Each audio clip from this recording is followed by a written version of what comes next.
Buku ini luar biasa. Dijamin kamu belum pernah temui sebelumnya. Cocok jadi hadiah buat temanmu yang belum sholat atau buat kamu sendiri yang sudah sholat tapi gagal menikmati ruh sholat. Yuk kita bedah isi buku ini. بتعقد ليه في حياتك وبتحزن وتتأثر لو كنت ناسي تذكر. Di bab pertama ini akan dibahas berbagai salah pemahaman yang menyebabkan kita malas sholat. Mengapa ada orang yang tetap rajin sholat di saat yang lain ada yang kekeh malas sholat?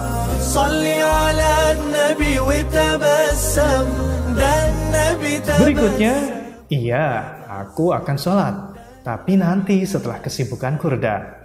Aku akan sholat, tapi nanti. Suatu hari nanti aku pasti akan sholat. Maka pikiran suatu hari nanti itu sejatinya hanya angan-angan kosong yang tak jelas kapan datangnya. Selanjutnya, kita tahu sholat itu menghadap Allah. Tapi hakikat Allah masih kosong dalam benak kita. Ini yang bikin sholat jadi terasa berat. Dapatkan tips-tips itu agar saat kita takbiratul ihram, kita sudah kenal dekat dengan siapa Allah. Allahumma salli alaihi. Bab keempat akan mengajak kita untuk positive thinking. Salat akan memberi kita ketenangan, kesuksesan, dan kebahagiaan hidup kita. Nahwa a'ali al-qimam tahya bi arqa al-qiyam nahwa al-a'ali. Tancapkan dan ulang-ulang keyakinan tersebut meski kamu belum mau salat. Hah? Kok bisa?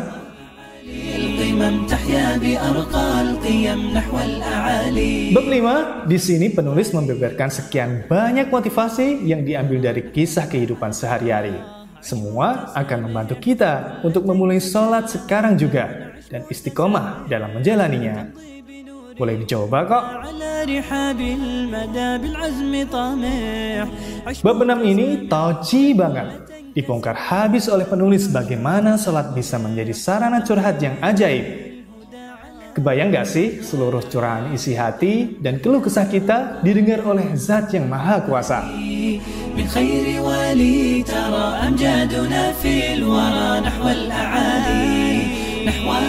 Di bab 7 inilah dibeber cara meresapi dan menghayati setiap bacaan dan gerakan kita dalam sholat.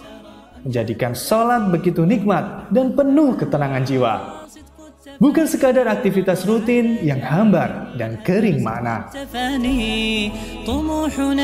Kalau kamu termasuk orang yang susah bangun subuh, resapilah bab 8 ini. Kita akan terbelalak oleh ajaibnya waktu subuh yang sebenarnya sangat rugi kalau kita lewatkan. Di sini ada alternatif kegiatan yang bisa kita lakukan setelah sholat subuh.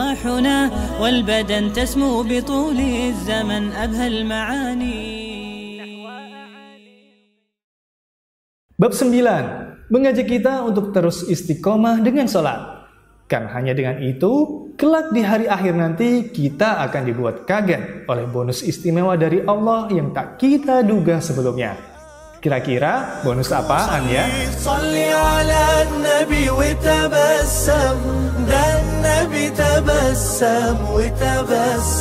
Bab 10. Buat kamu yang selalu keteteran mengatur jadwal aktivitas rutin sehingga sholatmu bolong-bolong, di bab ini akan dibeber resepnya.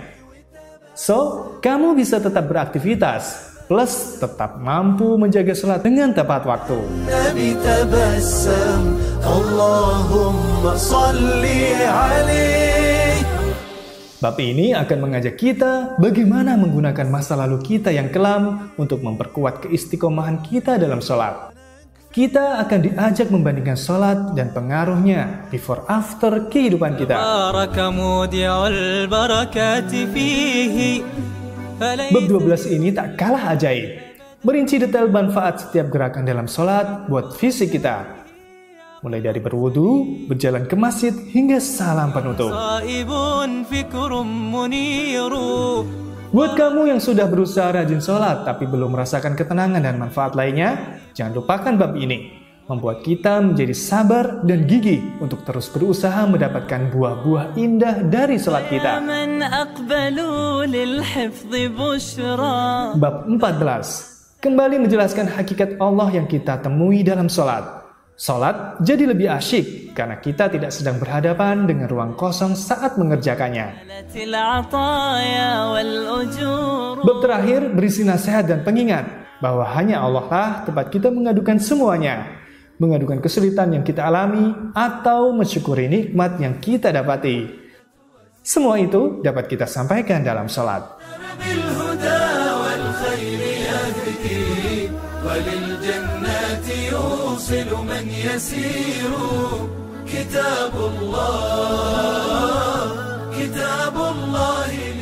Salat.